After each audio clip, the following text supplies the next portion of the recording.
back, and today I'm going to show you how to solve the 3x3 Rubik's Cube blindfolded.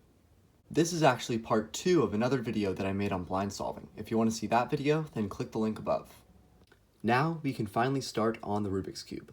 This will be a bit like doing 2 of those puzzles since we will solve the edges first and then all the corner pieces. Let's start with the edges. Do you remember the letters from before? Well, there's also something like that for the Rubik's Cube. It's called the Pachmann lettering scheme. It uses 24 letters and it covers all the pieces of the Rubik's Cube. For the edges, this is how the letters will go. So on the top side, A, B, C, D. Then on left side, E, F, G, H. On the front, I, J, K, L. On the right side, M, N, O, P. On the back, Q, R, S, T. Or if you're looking at it like this, Q, R, S, T. Then on the bottom, U, V, W, and X. I would suggest learning at least the first letter on each side so that when you're in the middle of a solve, you don't have to start at A and go all the way through all the pieces because you're likely to miss one. To swap 2 edges, we will use the T-perm algorithm. This algorithm swaps these 2 edges as well as these 2 corners. Now, it's important that we don't touch these 2 corners when we're doing our setup moves, because if we do, we'll end up scrambling all the corners, and then we won't know what to do once we get to that step. Here's an example of swapping 2 edges. My buffer position will always be B.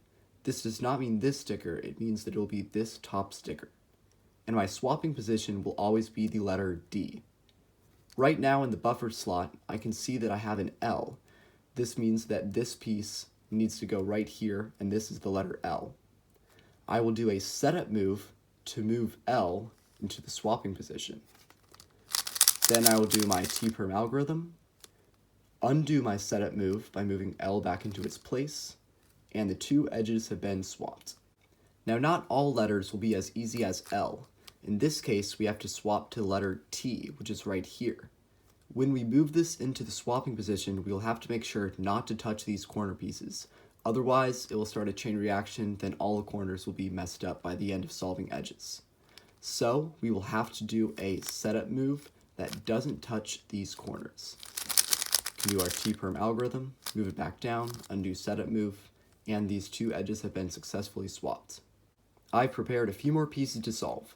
This time, let's try memorizing them and then doing them all in a row.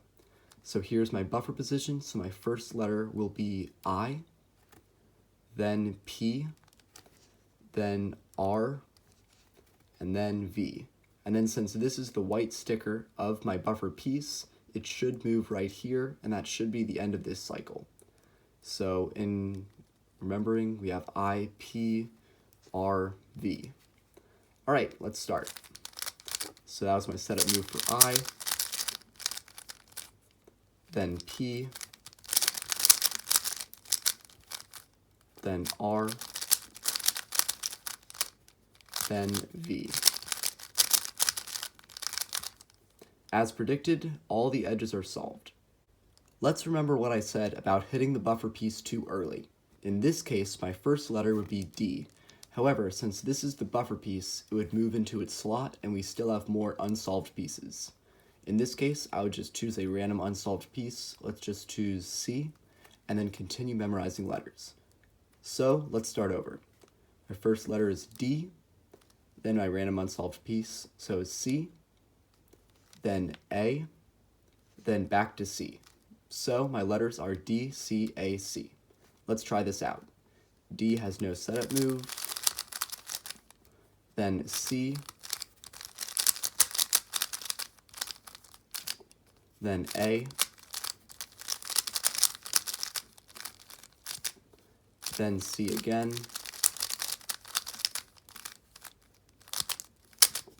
and then we are done. Now you might be wondering, since these corners are constantly flipping, what happens if, at the end of edge pairing, they are still flipped? Now this is where the RA perm comes in. In this method, it's impossible to have an even number of corners and an odd number of edges. They will always be even or odd. If you have even, then you will just do nothing in between solving your edges and corners. But if you have odd, then you will have to do a RA perm in between these two steps.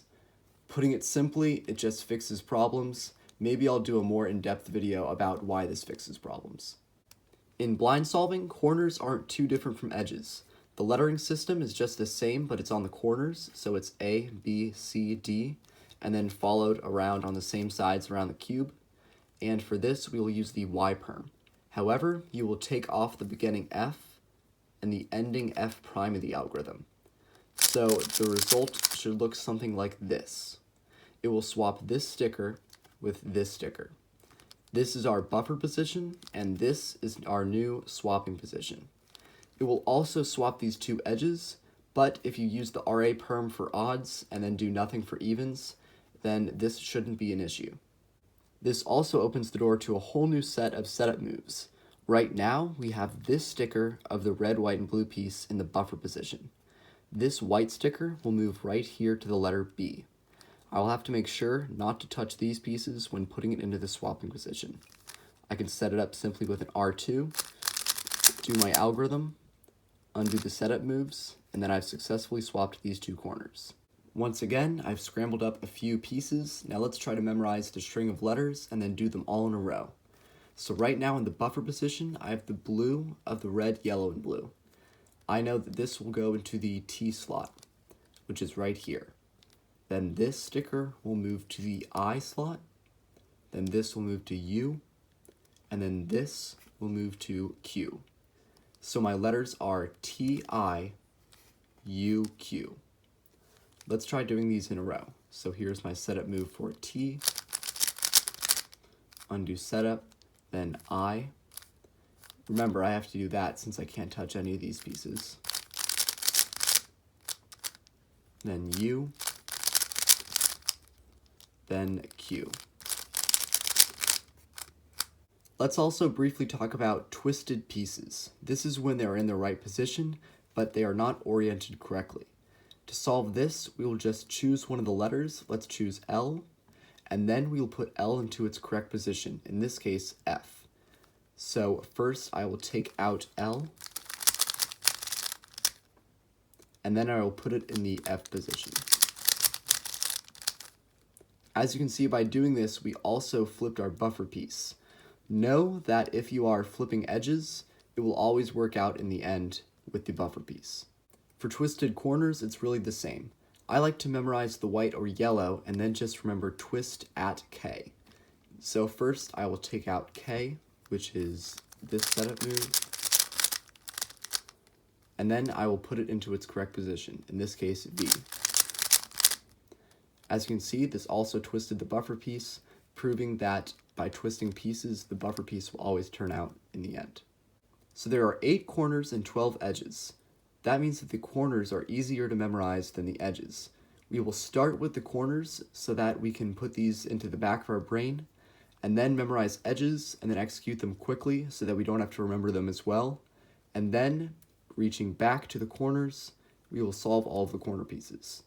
For the actual memorization, I would definitely recommend memorizing it in 2-letter pairs. This allows you to easily identify if you have an odd number of letters or not, as well as providing a pretty easy way to memorize letters. You can also try to form words out of these 2-letter pairs to make them easier to memorize. Like if you had D, then Q, you could remember Dairy Queen. And really, the sillier the better, because they're easier to remember that way. So have fun making up different things for 2-letter pairs. And that should be about it. I hope this video is helpful to you, and for the future, good luck.